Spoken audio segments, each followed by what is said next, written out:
nosotros hace una semana, la semana pasada, comenzamos una serie de sermones, una serie que llamamos, titulada ¿Quién es tu uno? ¿Quién es tu uno? Y esta serie nació del deseo de querer que la iglesia de Cristo recuerde el llamado de Cristo para los que hemos sido llamados a seguirle, ¿verdad? Sus discípulos. Y su mandato para que hagamos discípulos, porque Él nos llama a seguirle y Él nos dice que Él nos hará pescadores de hombres. Él nos dice que Él nos llama, ¿verdad?, para que nosotros hagamos discípulos. Dios en su Hijo Jesús bajó en forma humana y se humilló con una misión. Y su misión era hacer lo que nosotros no podíamos hacer por nosotros mismos, ¿verdad? Él vino y nos salvó de su ira justa contra todos los que habían violado su perfecta ley. Y Jesús cumplió los requisitos de salvación a través de su muerte y resurrección, y 40 días después ascendió al trono, pero lo hizo no para parar su misión, ¿verdad?, pero para continuar su misión. Él ha continuado su misión a través de sus discípulos, empoderándolos con su espíritu, ¿verdad? Nos ha dado poder con su espíritu para que nosotros continuáramos la misión a través de la predicación de la palabra de Dios. Y esto es algo increíble. Nosotros somos los instrumentos de salvación de Jesús para un mundo perdido, un mundo que se muere.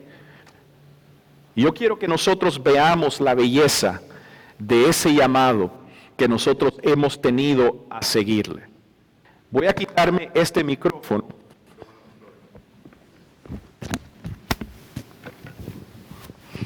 Porque no quiero que eso siga molestándonos, ¿verdad? Así que esta serie no se trata simplemente de llamarnos a invitar a una persona a la iglesia. Sí, pensamos que el fruto, ¿verdad?, cuando nosotros contemplamos la belleza de ese llamado a ser sus discípulos, que ese fruto va a traer un fruto el cual nosotros vamos a querer, ¿verdad?, invitar a otros al llamado de Cristo. Pero esta serie no se trata simplemente de eso. Esta serie no se trata simplemente tampoco de que nos volvamos más evangelistas, ¿verdad? Esas cosas serán parte del fruto que salga de nosotros, abrazando nuestro llamado como discípulos de Jesús. Pero primordialmente, principalmente, el corazón de esta serie es que nos asombremos del llamado de Jesús a usar individuos comunes, como nos dijo el pastor Jonathan la semana pasada, ¿verdad? Individuos comunes como nosotros, para salvar a las personas que nos rodean y que sin Cristo no tienen esperanza ninguna. Nuestra oración es que esta serie nos recuerde nuestro verdadero llamado como embajadores de Cristo a un mundo moribundo, y que creamos que su misión es mucho mayor de cualquier otro esfuerzo que nosotros nos podamos dedicar. Lo máximo que nosotros nos podemos dedicar como seres humanos es a la misión que Cristo Jesús nos ha dado como sus discípulos, ¿verdad? El domingo pasado el pastor Jonathan nos mostró en Mateo 4 cómo Jesús llama a sus primeros discípulos, y en su llamado Él les dice de esta manera: síganme, ¿verdad? En Mateo 4, síganme y los haré pescadores de hombres. Y esta mañana vamos a ver cómo Jesús en Mateo capítulo 8, ¿verdad?, lleva a sus discípulos, literalmente, ¿verdad?, Él los lleva a pescar, pero no a pescar peces, pero a pescar un hombre que Él viene a salvar, ¿verdad? Pasan una noche de tempestad, una noche horrible para los discípulos, y al final de todo lo que sucede, vamos a ver el hombre que Jesús vino a pescar. ¿Están listos? Vamos a verlo. El versículo 18 de Mateo capítulo 8 nos dice así la palabra. Cuando Jesús vio a la multitud que lo rodeaba, dio orden de pasar al otro lado del lago. Se le acercó un maestro de la ley y le dijo: Maestro, te seguiré a donde quiera que vayas. Las zorras tienen madrigueras y las aves tienen nidos, le respondió Jesús. Pero el Hijo del Hombre no tiene dónde recostar la cabeza. Otro discípulo le pidió: Señor, primero déjame ir a enterrar a mi padre. Sígueme, le replicó Jesús, y deja que los muertos entierren a sus muertos. Luego subió a la barca y sus discípulos lo siguieron. De repente se levantó en el lago una tormenta tan fuerte que las olas inundaban la barca, pero Jesús estaba dormido. Los discípulos fueron a despertarlo. Señor, gritaron, sálvanos, que nos vamos a ahogar. Hombres de poca fe, les contestó, ¿por qué tienen tanto miedo? Entonces se levantó y reprendió a los vientos y a las olas, y todo quedó completamente tranquilo. Los discípulos no salían de su asombro y decían: ¿qué clase de hombre es este que hasta los vientos y las olas le obedecen? Cuando Jesús llegó al otro lado, a la región de los Gadarenos, dos endemoniados le salieron al encuentro de entre los sepulcros. Eran tan violentos que nadie se atrevía a pasar por aquel camino. De pronto le gritaron: ¿por qué te entrometes, Hijo de Dios? ¿Has venido aquí a atormentarnos antes del tiempo señalado? A cierta distancia de ellos estaba paciendo una gran manada de cerdos. Los demonios le rogaban a Jesús: si nos expulsas, mándanos a las manadas de cerdos. Vayan, les dijo. Así que salieron de los hombres y entraron en los cerdos, y toda la manada se precipitó al lago por el despeñadero y murió en el agua. Los que cuidaban los cerdos salieron corriendo al pueblo y dieron aviso de todo, incluso de lo que les había sucedido a los endemoniados. Entonces todos los del pueblo fueron al encuentro de Jesús, y cuando lo vieron, les suplicaron que se alejara de esa región. Padre, ayúdanos a ver la belleza de Cristo, para que nosotros no seamos como aquellos que suplican que el Señor nos deje en paz, pero que seamos como aquellos que suplican seguir al Señor. Te lo pedimos en el nombre de Jesús. Amén, amén. Ahora, como seres humanos, a menudo nosotros malinterpretamos el verdadero valor de las cosas, ¿verdad? A menudo yo he dicho que cuando nosotros lleguemos a ese día y estemos en nuestra cama de muerte, nosotros no vamos a valorar las mismas cosas que valoramos hoy. Cuando nosotros lleguemos a ese día y estemos por morir, nosotros no vamos a pensar en el valor de mis títulos, no vamos a pensar en el valor de mis grandes ganancias, no vamos a pensar en el valor de mis posesiones, ¿verdad? En ese día, en verdad, lo valioso va a ser lo que nosotros vamos a contemplar. Entonces, muchas veces nosotros como seres humanos interpretamos el verdadero valor de las cosas y lo mal interpretamos. ¿Verdad? Muchas veces nosotros pensamos de que si nosotros seguimos a Cristo, en verdad, va a ser una gran pérdida para nosotros, ¿verdad? Voy a perder familias y voy a perder posesiones y voy a perder ciertas cosas. Y mi deseo esta mañana es que nosotros veamos que al seguir a Jesús no estamos perdiendo nada. Al contrario, estamos ganando todo lo que realmente cuenta. Verá, cuando nosotros abrimos nuestras Biblias, y aquí yo tengo una Biblia, esta es una nueva versión internacional, no sé cuál será la traducción que usted tiene, pero cuando nosotros abrimos nuestras Biblias, hay se dice, yo creo que déjame ver, un encabezado, ¿verdad? O sea, un título, ¿verdad? Un encabezado que dice así, antes del versículo 18, dice: lo que cuesta seguir a Jesús. Lo que cuesta seguir a Jesús. Y cuando nosotros vemos esos encabezados, muchas veces nosotros vemos: wow, en verdad que yo tengo que pagar algo para seguir a Jesús.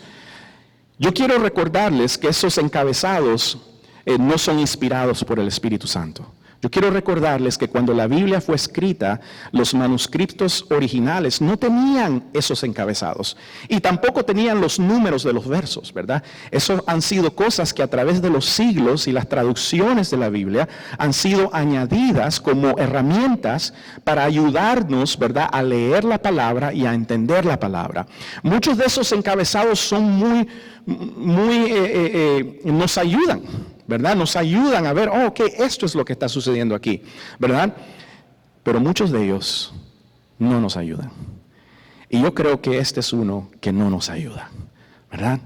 Porque el seguir al Señor no es tanto un costo para nosotros, sino es una recompensa para nosotros. El seguir al Señor no es algo que nos va a costar mucho, demasiado, sino es algo que nos va a dar a nosotros lo que en verdad es valoroso y lo que en verdad necesitamos. Ahora, yo no estoy diciendo que seguir a Jesús no te hará perder muchas cosas, que tal vez para ti son valiosas. Pero lo que digo es que realmente no hay ningún costo en seguir a Jesús que pueda compararse con la recompensa que es nuestra en Cristo Jesús. Si nosotros presentamos a Cristo como costoso de seguir, lo que estamos diciendo es que de alguna manera estamos pagando un alto precio por seguir a Jesús. Y una vez más lo que estamos haciendo es convirtiéndonos nosotros en nuestros propios héroes, en tomar una decisión tan difícil de perder todo por Jesús. Yo quiero decirle que con toda confianza yo le digo que Jesús no quiere que usted vea que el seguirle a Él fue para usted un gran costo. Yo sé que Jesús no quiere que usted vea eso. ¿Sabe por qué?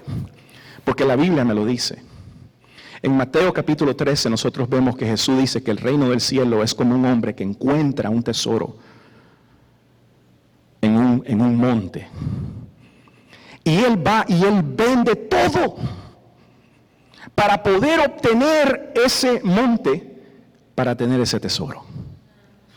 ¿Verdad? ¿Qué quiere decir eso? ¿Perdió gran cosa el hombre al vender todo? No, porque el tesoro que él encontró fue mucho más valioso y mucho más grande que lo que él vendió. ¿Verdad? Jesús no quiere que usted se sienta, en verdad que esto va a ser costoso seguir a Jesús. No, Jesús quiere que usted sepa que el tesoro que Él le da es mucho más valioso que lo que usted va a perder. Es más, le doy otra oportunidad, otro caso. Pedro, ¿verdad? En Lucas capítulo 18, después de que el joven rico se larga porque Jesús le dice que venda todo y que lo dé a los pobres y que le siga, ¿verdad? Pedro le dice a Jesús orgullosamente, mira, Señor, todo lo que nosotros perdimos por seguirte a ti. O sea, yo soy un gran héroe porque dejé a mi esposa, dejé la casa, dejé a mis hijos, dejé todo para seguirte a ti, Señor. ¿Y qué le dice Jesús? Déjenme leerles lo que Jesús le dice. Jesús le responde así: de verdad les digo que no hay nadie que haya dejado casa, esposa o hermanos o hermanas, padres o hijos debido al reino de Dios, que no recibirán muchas veces más en este momento y la vida eterna en el siglo venidero. En otras palabras, Jesús está diciendo, deja de hablar de lo que has perdido al seguirme. No has perdido nada en comparación con lo que has ganado. Así que junto con Jesús, yo no puedo soportar que sigamos pensando que el seguirle a Él nos viene a gran costo. Así que no me voy a atreveré a hacerles lo que otros hacen, manipulando a la gente para que consideren el costo en Jesús, en los versículos, sino que yo voy a señalar la recompensa de seguir a Jesús. Porque Jesús dice, lo que dicen estos versículos no es para asegurarnos de que estamos perdiendo mucho. Lo que dice estos versículos es para que nosotros nos aseguremos de que la recompensa que estamos recibiendo es mucho mayor de lo que estamos perdiendo. Amén. Así que por eso este mensaje se llama la recompensa de seguir a Jesús, ¿verdad? ¿Cuál es nuestra pregunta directiva? Aquí dice, ¿qué ofrece Jesús a los que creen en Él y le siguen? ¿Qué ofrece Jesús? 5 cosas rápido, tengo que correr, ¿ok? Porque no hay mucho tiempo. Número 1, Él nos ofrece un tesoro real, un tesoro real. Miren el versículo 19, dice así, se le acercó un maestro de la ley y le dijo, maestro, te seguiré a donde quiera que vayas. Y Jesús le dice, las zorras tienen madrigueras y las aves tienen nidos, le respondió Jesús, pero el Hijo del Hombre no tiene dónde recostar la cabeza. Ahora, muchas personas interpretan esos versículos y comienzan a decir, bueno, Jesús era un homeless. Jesús era un homeless, Jesús no tenía casa, no tenía hogar, no tenía dónde ir. Entonces, lo que este versículo está diciendo al escriba o al maestro de la ley es que tú tienes que dejar tu casa, tienes que, para seguirme a mí, tienes que hacerte homeless. ¿Es eso lo que Jesús está diciendo? Acuérdense, yo no soy un predicador de prosperidad, pero yo no creo que eso es lo que Jesús está diciendo. Miren, los escribas formaban parte de los religiosos grandes de Israel, con los fariseos y los saduceos, ¿verdad? Los escribas eran los maestros, las autoridades religiosas, eran los políticos, los funcionarios, ¿verdad? Los médicos de la ley, los escribas eran los maestros, ¿verdad? Y eran altamente educados y considerados académicos, ¿verdad? Por lo general fueron educados con alguna escuela rabínica, como el pastor Jonathan nos enseñó la semana pasada, ¿verdad? Y entonces estos hombres pensaban políticamente, estos hombres pensaban de una manera, ellos estaban esperando ese gran líder que iba a traer el reino de Israel, y iba a ser un gran rey que iba a traer prosperidad a Israel y a poner a Israel de una posición grande en el mundo, ¿verdad? Eso es lo que ellos pensaban. Y parece que este hombre está ahí, y en los capítulos 5 al 7 nosotros vemos que Jesús predica su sermón del monte. Y este hombre posiblemente estaba ahí, escuchó las grandes enseñanzas de Jesús. Y después en el capítulo 8, al principio, nosotros vemos que Jesús hace grandes milagros, ¿verdad? Y hace sanidades y está sacando demonios. Y este hombre está como testigo de todas estas cosas. Y de repente dice, no, yo te voy a seguir. Donde quiera que tú vayas, yo te voy a seguir.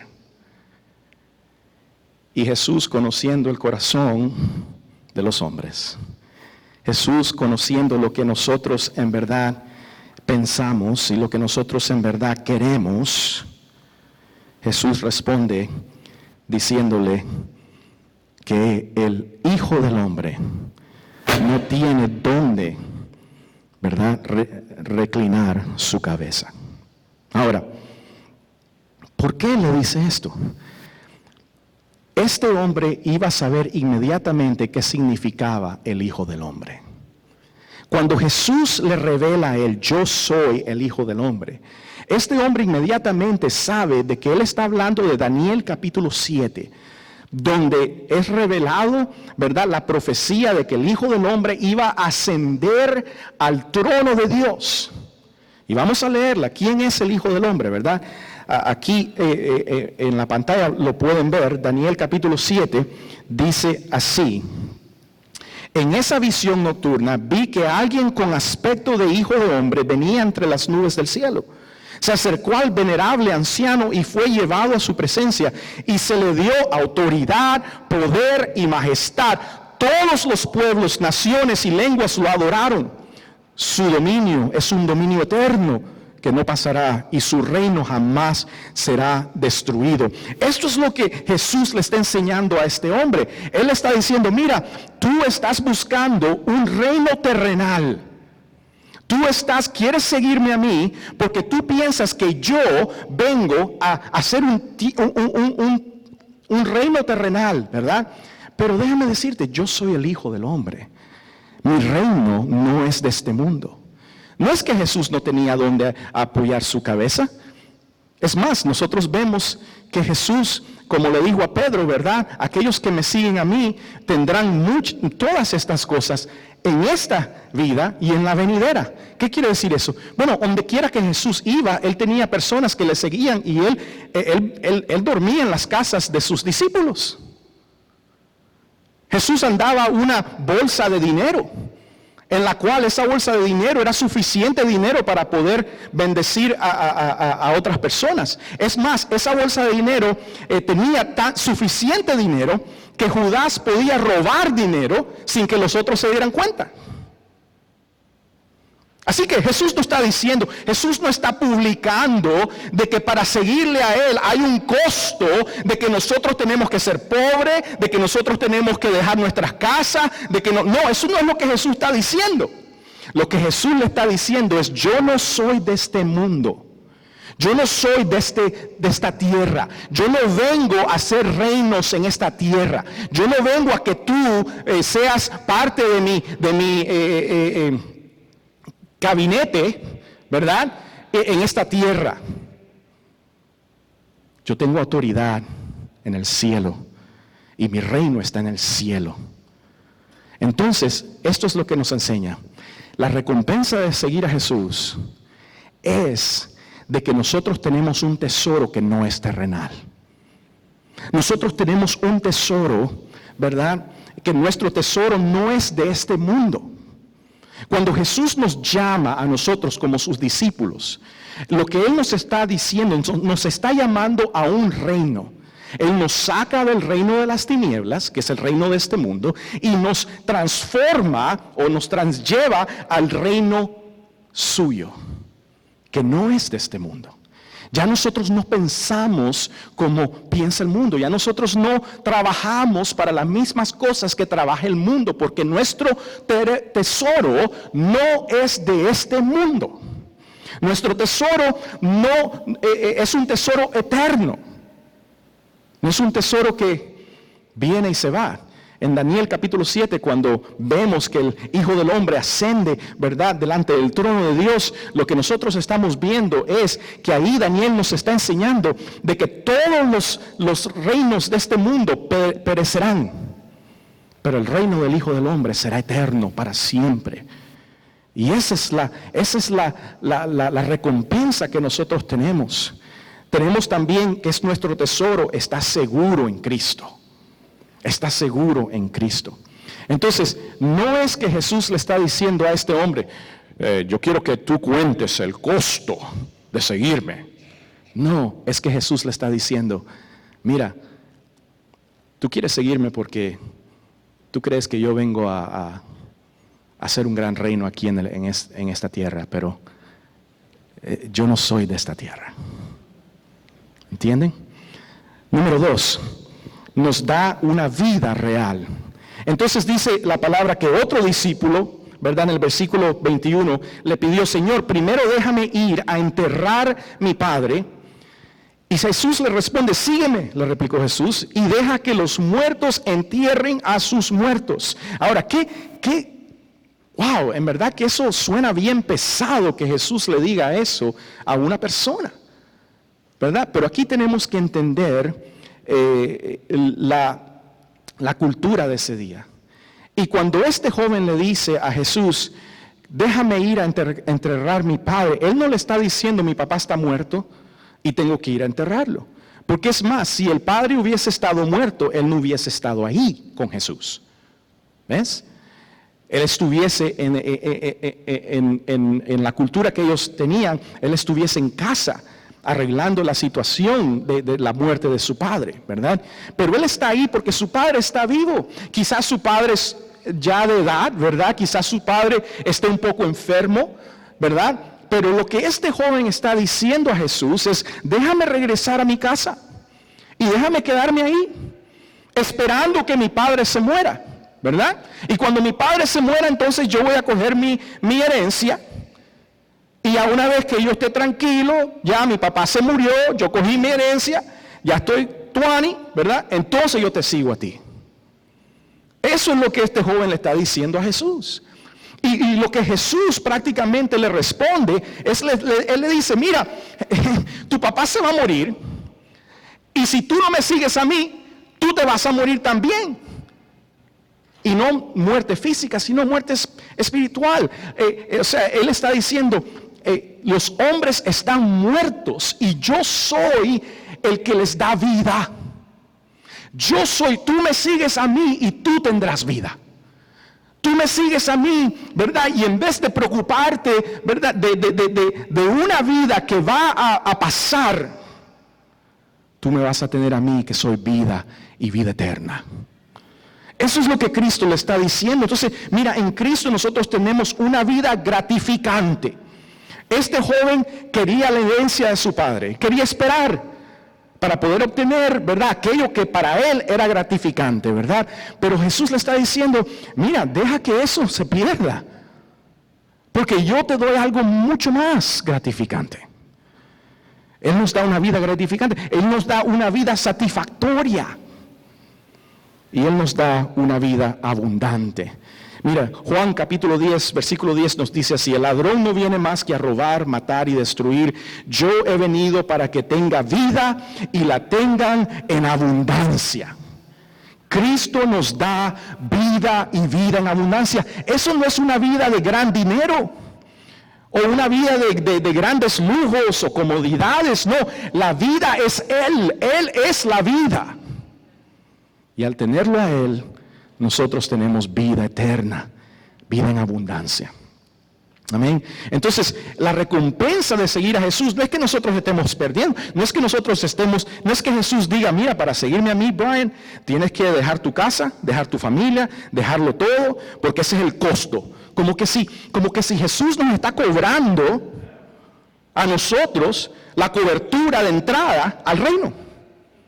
Jesús pagó la cobertura. Él no nos está cobrando a nosotros para que nosotros entremos. No, Él lo que nos está diciendo es que esas cosas pasarán. Esas cosas morirán. Esas cosas no tienen valor comparado al valor que yo te doy. ¿Ok? Entonces, número 3, rápidamente, Él nos da paz real. Miren versículo 25, ya sabemos la historia, ¿verdad? Entonces los discípulos le siguen. No sé qué pasó con este joven, no sé si él le siguió. Yo creo que sí, porque dice que sus discípulos le siguieron, ¿verdad? Y entonces se montaron a la barca, al bote, y iban a cruzar el lago. Este lago es de como 7 millas de distancia, ¿verdad? Una noche entera yendo de un lago, del lago al otro, ¿verdad? Y Jesús va para pescar. Nosotros tenemos en esta serie, ¿verdad? Hemos dicho, ¿quién es tu uno? ¿Quién es tu uno? Jesús tiene uno aquí. Y lo vamos a ver. Pero Él nos da paz. Dice que los discípulos fueron a despertarlo. ¿Por qué? Porque Jesús se duerme. Y ahí vemos la humanidad de Cristo. Jesús era un hombre igual que usted y yo. Él se cansaba, Él está dormido, ¿verdad? Y viene una gran tempestad. Y la tempestad viene de repente. Y estos son hombres que son pescadores. Estos hombres han estado en el lago mucho tiempo, conocen lo que viene siendo el weather, ¿verdad? Las olas, todo eso, pero llega el punto que ellos están desesperados. Y le dicen así: Señor, gritaron, sálvanos que nos vamos a ahogar. Hombres de poca fe, les contestó, ¿por qué tienen tanto miedo? Entonces se levantó y reprendió a los vientos y a las olas, y todo quedó completamente tranquilo. Déjenme decirles algo. Siguiendo a Jesús, cuando nosotros seguimos a Jesús, tenemos su presencia con Él. Él va con nosotros, delante de nosotros, atrás de nosotros, con nosotros. Él nos cubre. Y Él nos da paz, aún a través de las circunstancias. Él nos da paz, mira, Él nos da paz sobre lo inesperado. Ellos no esperaban que iban a estar en una tormenta. Ellos no esperaban eso. Ellos no esperaban que se iban a hundir, que iban a morirse, ¿verdad? Pero hay veces en nuestras vidas pasan cosas inesperadas. Una enfermedad, una situación, ¿verdad? Pero Cristo es nuestra paz a través de lo inesperado. Cristo es nuestra paz sobre lo abrumador. Abrumador quiere decir overwhelmed, ¿verdad? Aquello que nosotros, ¿verdad?, nos lleva a una desesperación. Aquello que nosotros no tenemos control. Nosotros no podemos hacer nada. Pero Cristo es la paz. Él es el que nos da paz en esas circunstancias, en esas situaciones. Él es el que nos da paz sobre lo incontrolable. Filipenses 4, 5, 7 nos dice así: que su amabilidad sea evidente a todos. El Señor está cerca. No se inquieten por nada, más bien en toda ocasión, con oración y ruego, representen sus peticiones a Dios y denle gracias. Y la paz de Dios, que sobrepasa todo entendimiento, cuidará sus corazones y sus pensamientos en Cristo Jesús. En Él tenemos paz. Número 4, en Él tenemos libertad real. Miren el versículo 9, ¿verdad? Entonces, todo se calma, llegan al otro lado, de seguro oscurecidos, tal vez antes de salir la luz del día, un poco oscuro, y llegan, y al llegar 2 hombres endemoniados, se postran delante de Jesús. Y miren lo que dicen en versículo 9, de pronto le gritaron: ¿por qué te entrometes, Hijo de Dios? ¿Has venido aquí a atormentarnos antes del tiempo señalado? Jesús ha venido a este lugar y en otros evangelios nos dice que era un hombre. Pero aquí Mateo nos enseña que son 2 hombres, 2 endemoniados, ¿verdad? Y Jesús ha venido a buscar su uno a este lugar. Y ha traído a sus discípulos con Él. Y a través de el llegar ahí, Él ha estado enseñándole a sus discípulos que Él es la vida real, que Él es la paz real.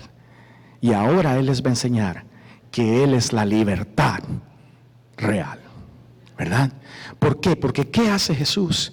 Jesús, ¿verdad?, saca afuera los demonios de estos hombres. Saca afuera los demonios. Aquí vemos que los demonios no tienen ningún poder contra Jesús. Le obedecen, o sea, lo que los hombres habían preguntado: ¿qué tipo de hombre es este? Los demonios dicen: ¿qué haces aquí, Hijo de Dios?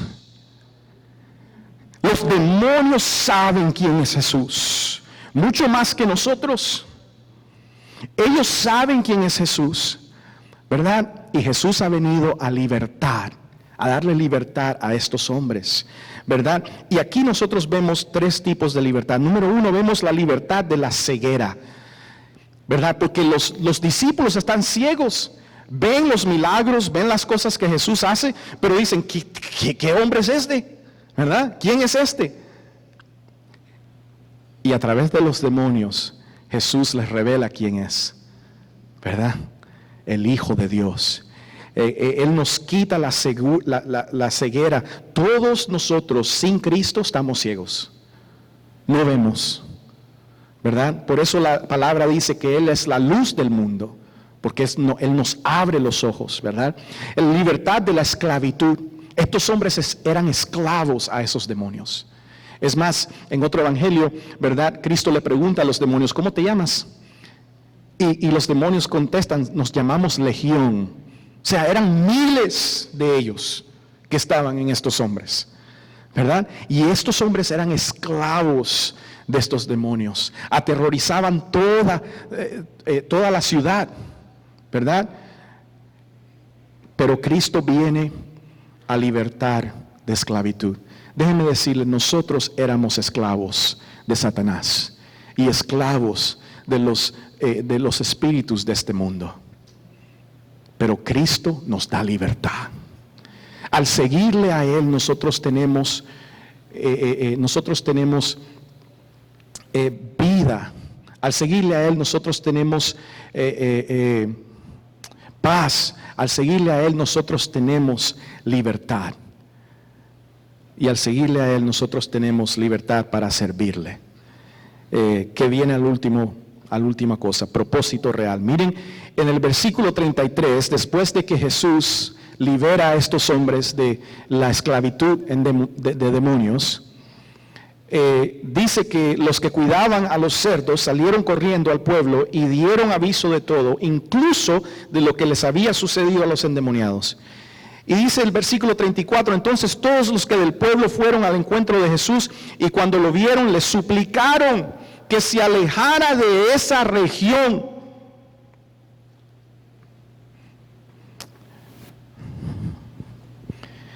¿Usted cree que Jesús no sabía que esto iba a suceder? ¿Verdad? Que le iban a rechazar. Pero Jesús tenía en mente uno.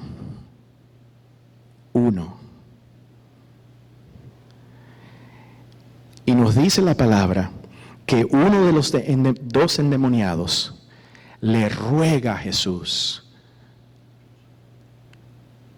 que él quiere seguirle.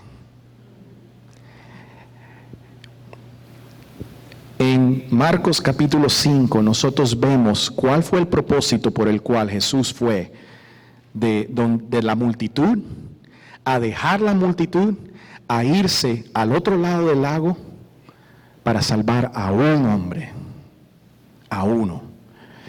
Y dice así en el versículo 18 de Marcos 5, dice, mientras subía Jesús a la barca, el que había estado endemoniado le rogaba que le permitiera acompañarlo.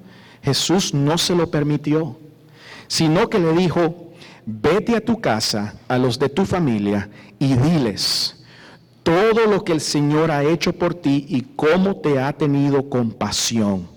Así que el hombre se fue y se puso a proclamar en Decápolis. Decápolis era un conjunto, un grupo de ciudades, lo mucho que Jesús había hecho por él, y toda la gente se quedó asombrada. Mis hermanos, cuando Jesús nos dice que le llamemos, Jesús no está queriendo que nosotros sepamos el gran costo que vamos a perder por seguirle, sino que Jesús quiere que nosotros sepamos que Él es el que nos da, ¿verdad? Él es el que nos da un tesoro real. Él es el que nos da una vida real. Él es el que nos da una paz real. Él es el que nos da una libertad real. Y Él es el que nos da un propósito real. Y ese propósito nos lleva a anunciar lo que Jesús ha hecho por nosotros, aquellos que viven alrededor de nosotros. Ese es nuestro propósito. Yo quiero hacerle una pregunta antes de que terminemos hoy. ¿Le suplicará usted a Jesús que se aleje de usted? ¿O le rogará usted a Jesús que te deje seguirle y que te permita ser usado en tu vida y en las vidas de otro? ¿Qué vas a hacer? ¿Qué vas a hacer? ¿Vas a ver a Jesús como algo costoso a quien seguir? ¿O vas a ver a Jesús como lo más valioso que tienes y lo que más te da para poder seguirle? Jesús te ama y Él te llama a ser su discípulo con un gran propósito. ¿Qué ofrece Jesús a los que creen en Él y le siguen? Esta es la respuesta. Seguir a Jesús nos ofrece el mayor tesoro y la vida abundante, llena de paz, libertad y propósito que nada nos puede quitar. Eso es lo que nos ofrece Cristo Jesús. Él es tu tesoro, Él es tu vida, Él es tu paz, Él es tu libertad, Él es tu propósito. Entonces vamos nosotros a creer eso y vamos a pedirle al Señor que nos ayude a ver el valor que tenemos en Cristo. Tengo 3 minutos. Miren, hay una historia de un hombre que tenía un hijo y los dos eran muy cercanos, ¿verdad? Y los dos les encantaba colectar arte. Pero vino la guerra y ese hijo se fue a la guerra y el hijo murió. Y al hijo morir, unas semanas después, viene un amigo del hijo y llega a la casa del padre y le dice: mira, te traigo algo. Y lo que le había traído era un retrato de su hijo, que él como artista había dibujado del hombre que le había salvado su vida en el combate. Y el padre, al ver esto, se conmovió, ¿verdad? Y puso ese retrato de su hijo como en medio de toda la arte que él había colectado con el hijo, ¿verdad? Un día el hombre muere y hacen una subasta de toda la arte que él tenía. Y la primera cosa que viene a ser tratada de vender es la foto de su hijo, ¿verdad? El retrato de su hijo. Pero ahí todo el mundo que estaba ahí, colectores de arte, ¿verdad? A ellos no les importaba el retrato del hijo. Todos estaban: bueno, quita eso, nadie lo quiere. Y nos comienza a traer la arte. Yo quiero ver la arte de Van Gogh, yo quiero ver la arte de Picasso, yo quiero ver... Y comienzan a reclamar. Pero el hombre dice: no, tenemos instrucciones de que esta es la primer pieza de arte que hay que vender, ¿verdad? Entonces nadie quería comprar el retrato del hijo. Y viene un hombre que dice: mira, yo tengo $10, es lo único que tengo, no tengo más. Yo conocí al hijo, ¿verdad? Yo trabajé en esta familia. Así que $10. Bueno, $10. ¿Quién tiene 20? ¿Quién tiene 15? Nadie. Bueno, es suya el retrato del hijo. Y dice después el hombre: bueno, ahora vamos a cerrar la subasta, porque él es el dueño de todas las piezas de arte. Y todos se asombran: ¿cómo es posible? ¿Verdad? Y dice: porque el padre dejó instrucción que el que tomara al hijo tuviera los tesoros de todo el padre. Mis hermanos, nosotros no perdemos nada en seguir a Jesús. Nosotros ganamos todo, una gran ganancia. Así que vamos a pedirle a Dios de que nos ayude a ver el valor del hijo y que queramos seguirle y que desesperadamente le digamos: Señor, ayúdame a seguirte, yo te quiero seguir a ti. Y tal vez el Señor nos vaya a mandar a ciertos lados, o tal vez el Señor simplemente te diga: mira, no me sigas a mí, pero regresa a casa y háblale a todo el mundo de lo que yo he hecho por ti y la compasión con que yo te he tratado. Vamos a orar. Padre, te damos gracias por tu palabra.